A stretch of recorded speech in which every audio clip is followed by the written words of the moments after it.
Big game last night. Celtics had it and lost it. Couple of calls go either way against the Clippers. You're an expert in mosquitoes. I'm getting eaten alive by mosquitoes, and you said something about sugar. Yeah, don't eat sugar. Because the mosquitoes like sugar. Yeah, don't all bugs love sugar? I didn't know that until today. They do. It's probably because you process sugar through your skin. So I process sugar through my skin. Yeah. I just had a power bar, and they're all over me. There you go. So you got to watch out. I had no idea about that. You went to USC. I would have thought Harvard. Yeah. No, definitely not that. Okay, 11 seasons in the NBA. So last night, the Clippers, the two big Clipper games of the year have felt like a playoff game. The Laker game in the opener, they won. The Celtic game last night. What is your takeaway? Many believe the Clippers are the best team in the league. What is your takeaway after the game? Clippers only, best defensive team in the NBA right now. Best roster for the playoffs in the NBA. Might not have the best regular season record, but this team is built for a playoff run because they have multiple wing defenders and you with the length. That's what you're looking for when you're trying to win. And clearly the road seems to it's gonna go through LA, it's gonna go through LeBron and AD, and you're gonna have multiple bodies to throw at LeBron. That's what the Clippers have. I get it, the calls and all that stuff could have went either way. The thing I took away from when the Clippers locked down in the fourth quarter, was impressive. By the way, Paul George, a tad underrated, perhaps. I mean, Kawhi is great. That goes without saying. Paul, in Indiana, we saw him as a guy that was a really big talent, but you couldn't trust him big. I'm being told the Clippers think he's better than they thought. The work ethic, the guy, the leader, he's a real player. He's a two-way player. He can play on the ball and off the ball. Were you at all interested in where they were going to go when they had the last shot? Paul George just came off hitting that shot against Oklahoma City. But they pretty much said, we're giving the ball to Kawhi, we're clearing out, you win it for us or you lose it for us. No, I said this before. If you're asking me, get me a bucket, Kawhi's the best player in the league. Get me a stop, Kawhi's the best player in the league. Now, does he have the depth, the Swiss Army knife qualities of LeBron? But if you want me to get a bucket in the NBA, the mid-range still counts to me. Late.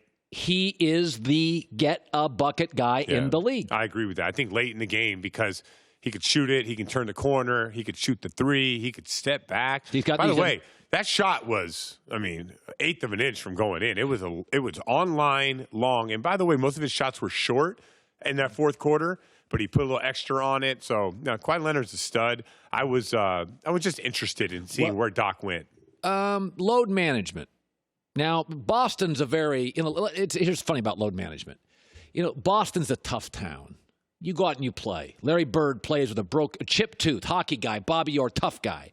LA's kind of stars. Hollywood guys work 3 weeks a year. I think load management in LA is an easier sell than load management in Cleveland, in Buffalo, in Boston, in Philly.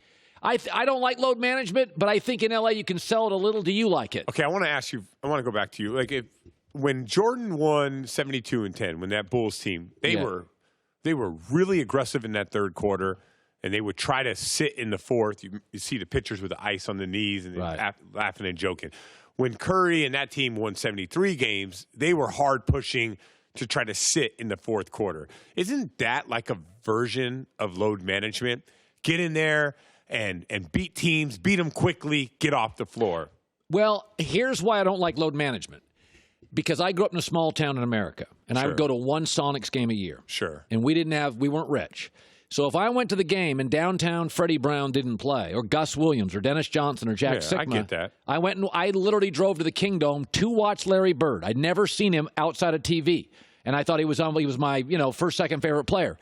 James Harden, if a young daughter loves the NBA, she's 9 years old, and you drive from Beaumont to Houston, and James Harden sits. Yeah. That stinks because this is a star-driven league. This is not hockey where guys are on. You can't tell if a guy's playing or not. All right, but that's not we agree to a certain extent, but Kawhi Leonard and his injury history, and he didn't look good for the first 3 quarters of that game moving around, but the fourth quarter he was excellent. So is he hurt or is he not hurt? Or if he did play 82 games in 30 minutes a night, he might not be able to give you what you expect in the playoffs. It's just he's not LeBron. LeBron is a freak of nature. He's an outlier amongst the elite athletes, but Kawhi's not. I don't think Kawhi is. I think if he played as hard as LeBron and the miles, and he did all that, and the usage rate as a LeBron, I believe his body would break down. So the Clippers are doing the best job they can with the situation that they have. And they do, and they are trying to win a championship. And we live in this championship or bust society now. Fair. So for Kawhi Leonard, he goes there. He's going to tell him, I'm not going to play back-to-backs. I have this injury that we're nursing, and we want to make sure that I can play in the playoffs. And last year, I played in the playoffs, and I was good. So I feel for the dad and the people and people, getting their money for their kids to go to one game. I feel for those people, but for the Clipper organization and what they want to do, they're probably best sitting them most of those back-to-backs. Well, you went to USC. You're from a wealthy enclave, probably in Southern California. I grew up rurally. We didn't have any money. It's a big difference. You maybe can't relate. All right, you got way more. You got way more street than me, for sure. Because I didn't go to USC on an athletic scholarship. My parents definitely forked over the $60,000. Actually, they paid $200,000 for me to even get into school. I was so lucky. Really? Happened to you all the way back then? That's where it started. Really? Well, how do you think I made it? So let's talk about this. Kyrie Irving's gone. Wait. The Celtics are clearly better. Yeah, way better. What kind of better? Brad Stevens is allowed to coach these guys from top to bottom. Like, it was hard for him to hold Kyrie accountable last year, and now he holds Kemba, so everyone follows suit. Kemba is also a superstar who left Charlotte not to be the best player in Boston. He didn't leave a great situation right next to LeBron to go to Boston. He left a situation where he was the man. He was the best player. That's a good point. He was third team All NBA to go with a team where he could, have some help. So the situation's very different. Kemba is in the space where he wants to learn and wants to win. Yeah, then that's a real key. So Kyrie comes to Boston with a ring. Correct. And he's got a lot of money and he's got commercials. Kemba, this is like you're coming to the Patriots a little bit. Correct. You're making sacrifices. Mohamed Sanu. Oh, Yeah. okay, I have a chance to make it special. And you did the ball movements better, that you can see it as a former player. Well, he's a little different as a player because Kyrie dominated the ball. Kemba will score in bunches. Next thing you know, 5 minutes goes by, Kemba could have 12, 14 points in those 5 minutes. And in the rest of the time, if Jaylen Brown has a hot hand, he'll go to him. If Tatum has a hot hand, he'll go to him. So he wasn't like, I'm going to play. And a lot of superstars are like this. James Harden's like this. I'm going to play my way and everyone else adapt. Kemba's like, how do you want me to play? And I'll play that style. Let me finally, Luka Doncic is, he comes from Europe where he was one of the better European players at his age ever, like 16 years old, and was playing against men and really, really good. And Joy and I were talking about this. I guess there's a little Larry Bird. He can put it on the deck, pull up. He ends up at 6'7". He looks bigger than that because he's long and angular, and he looks 6'9" and a half. And everybody said he's 6'7". When you see him, I watch his game, and I'm like, he's not jumping over guys. He's quick, but not, Lamar Jackson. He's not like he's athletic, but he's not a freak. Why is he so dominant? Like, nobody can stop him. So he can go right, go left, put the ball on the floor. Okay. He has great handle. Great handle. And very similar to LeBron. I'm going to be careful when I say these things because, I'm not comparing him to LeBron. But when LeBron gets his shoulders by a defender, it's over. I don't care who that is. Kawhi Leonard, whoever, Patrick Beverley, Marcus Smart, it doesn't matter. Because of his size? His size and his strength. And they have no problem playing through contact. Luka's in the same category. The difference is LeBron could elevate and get himself out of trouble and finish through contact. Luka's getting there, and they're both unreal passers. How many times have you seen Luka go with the guy on his hip, challenge the big, and then find the guy wide open in the corner? So, Plus, he's got a beautiful jumper, a much better jumper than LeBron at his age. So there's conversations going on. Is he the greatest 20-year-old to ever play? Now, I know. It's funny. I got into this discussion last night with a buddy texting, and I'm like, I don't have the numbers in front of me. He does not look 20. His game is refined. For sure. He's more refined than LeBron. But I went back and I looked at LeBron when he was 20.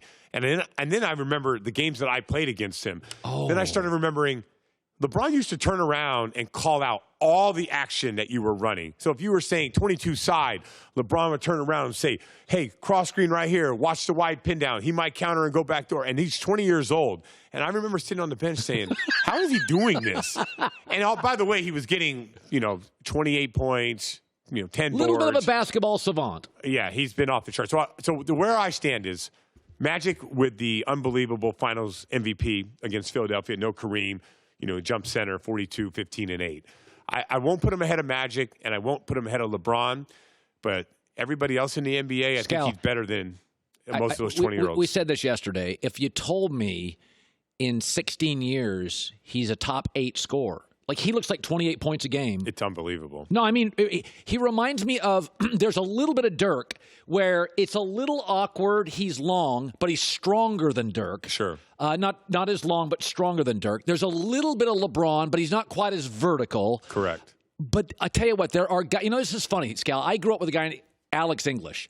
There are guys in this league that they just dropped 27. And you literally can watch them. And the game's over. You're like, Alex, you don't remember Alex English. Played for the Nuggets. Alex, and you're like, Denver. Alex English had 36. Yeah. I remember like 2 buckets. You watch Luka and you're like, he gets to 17 to 20 points. Like that. Yeah. It's effortless. And another thing just to bring up, and I'm not trying to be a Luka hater on this in this conversation, but the league it's a no-touch league right now. So it'd be interesting what it would have been like for some of those other guys to play in a league where when you drove to the basket, all the big men were on the perimeter versus all the big men were in the paint. Obviously, it's a lot easier to finish when there's no one in the paint versus having, when Jordan drove, there'd be 2 centers, 1 power forward defensively, and the other power forward would be stretched. So he's driving and dicing through 3 defenders. Same thing kind of with LeBron. This whole range shooting thing has really opened up stats. The court. No, there's no question. I mean, it's the same. It's a reason why James Harden could average 40 points a game this year. LeBron struggled with Roy Hibbert 7 years ago when there were still some domestic bigs in the league. Correct. I mean, so it was it's nothing against LeBron, but LeBron's always struggled against, when Kevin Garnett would just sit under the basket or Tim Duncan, LeBron struggled. For sure. And at that point, he didn't have a great trustable jumper. Now, that's why I think LeBron said, I got to develop a 3, because the big guy in the middle of the basket who does not exist anymore gave LeBron trouble. No. It gave Michael Jordan some trouble. Gave everybody trouble. Right. But those big guys now, there's a 5-man shooting threes, and that big guy now, if he's at the rim, then you're giving up a wide-open shot. So think about how that opens up the floor for a guy like Luka Doncic. I mean, his 5 men are Keebler and Porzingis, both guys who stretch. So it is just – it's very interesting to watch how the game has changed right now, and the numbers are showing that. If you're a dynamic guard who can handle, pass, and get to the basket and shoot, oh boy, you can do a lot of things in this league. Hi everybody, thanks for watching. Subscribe here to get the latest from the show. Also, be sure to check out more of the best clips from The Herd, or go watch a few segments from other shows on FS1.